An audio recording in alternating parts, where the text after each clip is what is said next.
Morning all, and I'm going to start off with a little bit of a news of the day type video because stuff's happening now and maybe happening now.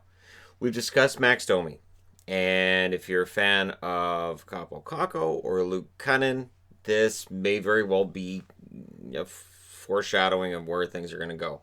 We've discussed whether or not Domi might play, and Domi and the Montreal Canadiens have both said, you know what, we're going to wait. We're going to wait 7 to 10 days before we make a decision on whether or not Domi's going to come in and play. Odds are it's going to be all right. So your teammates have all tested negative. You've had teammates test positive. The NHL's trending in this direction. How safe is it is very likely how this is going to go. And Carl Alsner has also opted out. Now, there's two reasons that guys, I think, are opting out. One is clearly for the safety reasons. Family members, that kind of thing, where you've got a family member who might be perhaps vulnerable, whether it's a newborn or whether it's a child who has other issues, or you have other family with other issues too, and you don't want to risk catching something and passing it on.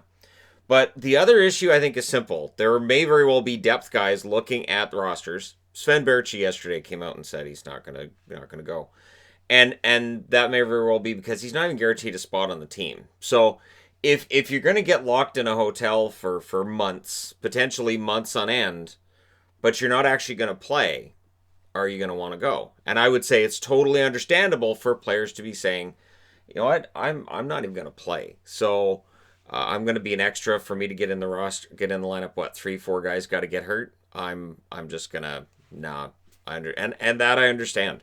That I totally understand.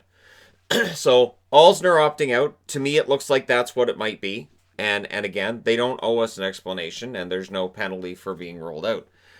People have asked, well, would they get their names on the Stanley Cup? I would think that would be in the opinion of the team. I don't think they get their names officially as Cup champions, according to the National Hockey League. But again, it depends on number of games they've appeared in during the regular season. I think there are ways that guys who didn't make an appearance in the postseason get their name on the cup officially.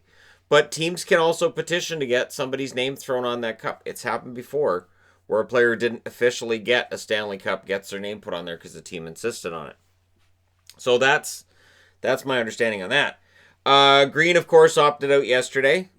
While I was doing the live stream on NHL 20, that information came out.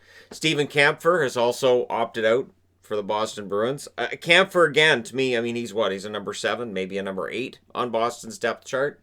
So, yeah, Kampfer, it's understandable if he's saying, you know, I want to take care of my family, I want to take care of myself, and I want to be able to just come into next year, you know, healthy and secure and all that. And so, yeah, and it's a season which should start December 1st. And, you know, again, if you follow the goings on around us right now, if you're not like, I'm just going to turn the TV off and ignore it, there's reason to think that what we're going through right now could very well look a heck of a lot better by the end of this year, or at least early next year. So there's reason to think that professional sports in its entirety could be good to go by, I'll say, February of 2021, where we can have fans back in attendance. I watched last night Aussie Rules football because, of course, middle of the night, I'm getting ready to go to bed, and I was flipping around. I was like, oh, there's Aussie Rules football. So I had to show it to Yvonne because, you know, I've told her Aussie Rules football is more entertaining than football in the U.S. Because they don't wear pads. And they're just crazy. So we were watching that, but it was weird because it felt like they had crowd noise piped in. There were some fans, but they were higher up, and I don't know if they actually had crowd noise piped in. But A, it was very enjoyable to watch, and B, the crowd noise wasn't nearly as... If that was piped in crowd noise, it wasn't nearly as odd as I thought it would be. So I guess as long as it's not really, really bad, I guess it's not... Yeah, I don't know how to put it. I guess it's sort of like a laugh track on a sitcom where, you know, there isn't actually people laughing. But it's this, again, we'll see what happens. We'll see if there is some sort of crowd noise piped in with anything North American sports related this year. So, for Toronto, there's an interesting dynamic going on here. Andreas Johnsson is not on the training camp roster. So, you know, we'll see what's going on there, whether it's something short term or what it is. But Nick Robertson's going to be one to watch for Toronto. There's going to be some rookies that teams might be tempted to throw in their lineups. Ryan Suzuki is called up for Carolina. There are a number of guys being called up right now, and they may very well just be on the taxi squad. They may be told, "Hey, watch the veterans and do what they do." This may be just a good setup for training, and maybe getting ready for next season, because we don't know what's going to happen with junior hockey. So it's quite possible that expanded rosters could be a thing, and it could be done just for player development. So you might have maybe a squad of your rookies, your prospects, and have them working out together, and have a development coach going over things with them. It's gonna be interesting to see what happens next season. Interestingly enough, according to ESPN, I'm saying according to ESPN because I hadn't seen this anywhere else, so this is a good pickup by them if this is true. Now, free agent frenzy, how it's not really a frenzy anymore. It's more of, well, we know where all these guys are going, so whatever. All right, so it's July 1st. We know where everybody's going. Let's all act like we're excited. And I mean, there's still some surprises and some guys who haven't decided by July 1st, but usually the big names, we know where they're going. Well, that may have changed, where the new CBA apparently scraps the pre-UFA interview offer period. Gone. Now, I don't know. I don't know if that's on the player side or if that's on the NHL side. I think it's to, again, increase interest in free agent frenzy, where, hey, these guys, we don't know where they're going on July 1st, was so much more exciting than, so we don't know where Steven Kampfer is going to sign on July 1st. Like, no offense to Steven Kampfer, just because his name's on the board or anything, but it's important to have that feeling of, yes, this is going to be great coming back, and then that endless speculation being as it is. And as much as people hate it, it's a lot of fun. It's a lot of fun spending an owner's money before July 1st, and then realizing on July 1st, oh yeah, we didn't have any money. That sucks. That's too bad. So yeah, that interview / offer period apparently is gone. So the fun would be back on November 1st when it's supposed to be free agent day. And remember, that day is 2.5 weeks until the start of training camp for the next year. So they really can't afford to sit around and wait months before making offers to players. They've got to make those offers pretty darn quick. It's going to be a chaotic offseason this year. We're looking at from early October through to early December, a lot is going to be happening. So while there won't be games on the ice going on, there's going to be a lot happening off the ice. Players were against playoff series being best of 5. So the play-in is best of 5, which is fine. But the first round being best of 5, the players didn't like it.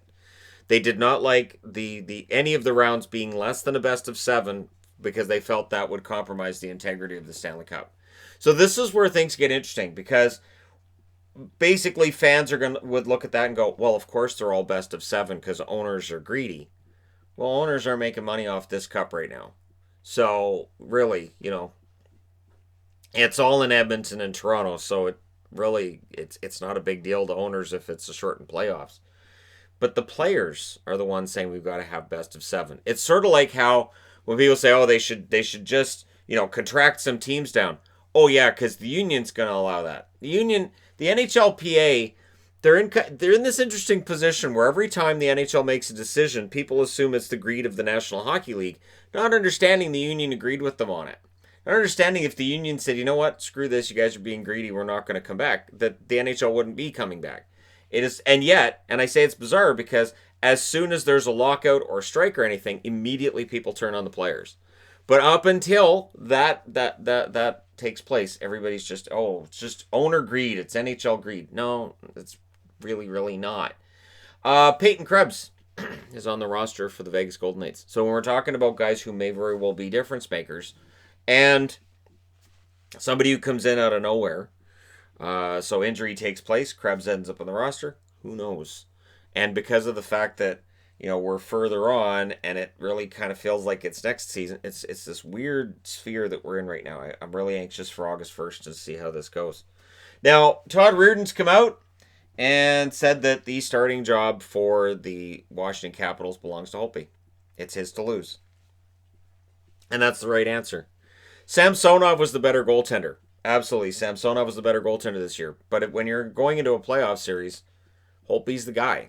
Holtby should be the guy. And, it might be a short leash that he has going into the playoffs. It'll be interesting to see in the round robin if they have 3 games in the round robin, lose all 3, and Holtby's in net, what happens? But it's Holtby's job, and it should be. He's worked hard and for a very long time in order to have that kind of certainty. Now, the first thing I wondered with Mike Green opting out yesterday for Edmonton was, so doesn't that affect the conditional draft pick going to Detroit in that trade? It does. That conditional draft pick from the Oilers is now guaranteed to be a 4th.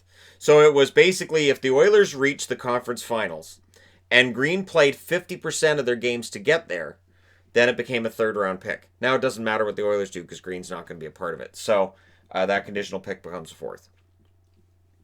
So for Detroit fans, you just missed out on the 3rd. So and if you want to jump down the rabbit hole, you can say Bettman called him and said, hey, I hate Detroit. So if you could just sit at home, then that becomes a 4th round pick, and I would find that delightful while he's sipping on a glass of wine. I can only assume next to a fireplace, probably stroking a Persian cat. I can only assume. All right.